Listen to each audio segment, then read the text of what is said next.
ବାଇଶି ପାହାଚର ଗୁପ୍ତ ରହସ୍ୟ। ସିଂହଦ୍ୱାର ଠାରୁ ଜଗନ୍ନାଥଙ୍କୁ ଦର୍ଶନ କରିବାକୁ ଯିବା ବେଳେ 22 ପାହାଚ ଅତିକ୍ରମ କରିବାକୁ ପଡ଼େ। ଏହା ରାଜା ଭାନୁଦେବଙ୍କ ଦ୍ୱାରା ନିର୍ମିତ ହୋଇଥିଲା।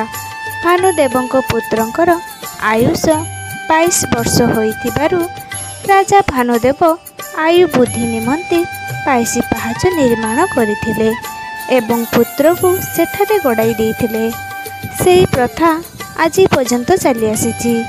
ସେହି 22 ପାହାଚର ନାମ ହେଉଛି ତୀବ୍ର, ମୁକୁନ୍ଦବତୀ, ମନ୍ଦା, ଚନ୍ଦ୍ରବତୀ, ଦୟାବତୀ, ରଜନୀ, ରତିକା, ରୁଦ୍ରା, କୋର୍ଧା, ବଦ୍ରିକା, ପସାରିଣୀ, ବ୍ରତୀ, ମାର୍ଜନୀ, ଖ୍ୟାତି, ରକ୍ତା, ସନ୍ଦୀପନୀ, ଆଜାପନୀ, ମନ୍ଦତୀ, ରୋହିଣୀ, ରମ୍ଭା, ଉଗ୍ରା, ଖୋଭିଣୀ।